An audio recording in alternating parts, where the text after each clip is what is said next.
Hey everyone!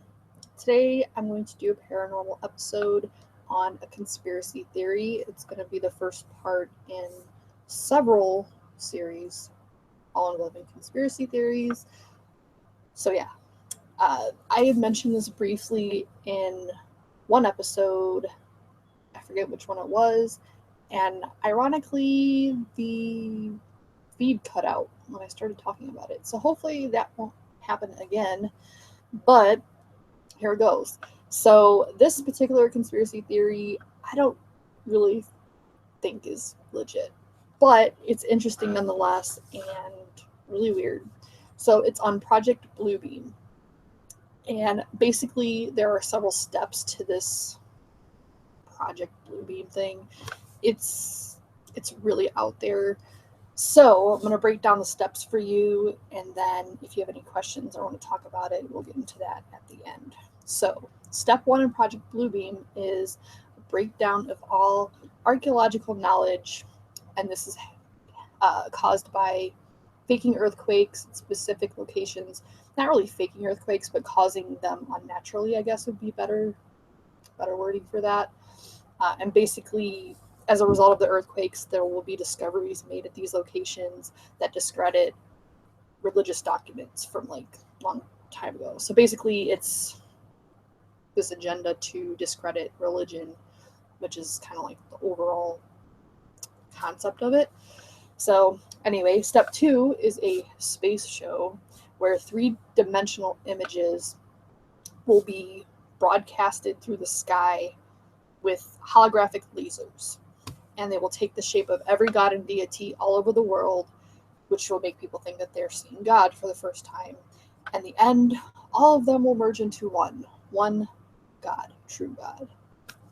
And I'll put in a couple links below of examples of how this actually could happen, because holograms do exist. It's not science fiction anymore. So yeah, that's interesting. I forgot to do something real quick. I forgot to put the little. I knew I was forgetting something. All right. So the next thing is step three, which is telepathic communication, which will make people believe that they are being talked to by God. And this is almost digging in stuff. This will be done using very low frequency radio waves. And then step four is an alien invasion scam, which is basically making people believe that we're being invaded by aliens in every major city. They will try to make Christians believe that the rapture is about to happen, and then a mixture of electrical and supernatural forces will travel through fiber optics, coax power, and telephone lines to penetrate electronics, which basically means that your electronic devices will be possessed, which is completely ridiculous. I'm sorry. It's just ridiculous. Anyway, so then the last step is like the basic, on top of discrediting religion, like the overall theme is like this, to create this new world order. It's basically to scare people into letting the government, or not really the government, but like this special power to control everything. Because, I mean, I'm sorry, one thing that is true is that fear is a very, very good tool. It's a very good tool in controlling people, because if people are afraid enough, then they'll let you pretty much do anything. So the New World Order classifications, this is the classification of people, I guess, after the New World Order takes over. And the first class will be Christian children that will be kept as human sacrifice or sex slaves. Second class is prisoners that will be used for medical experiments. Third class of prisoners will be living organ banks. Basically, they'll be kept alive by machines and harvested for their organs. Fourth class is healthy workers, which will be used as slave labor. 5, uncertain prisoners, basically people that haven't accepted the New World Order or their new deity, which is supposed to be Lucifer, they will be sent to re-education camps, which will basically like force them to kind of convert over to their beliefs, or at least ideally. 6th class is execution. So basically, if you don't, succumb to their beliefs and all that good stuff, then you will be executed. And then the 7th class is unknown, so there's no information about it. So that's kind of weird that they know that there's a 7th class, but they don't know what it's for. Weird. Anyway, reasons that this could possibly be true is, the technology does exist to make this happen. Supposedly, this was supposed to happen many years ago. I think it was like in 1983 was the original, date that they were going to, have all this put in motion. I'm not really sure why it didn't happen on that date, but it didn't. And then the person that like brought this stuff out, I forget who it was, but I'll put links of like videos and stuff below when the video goes, replays or whatever.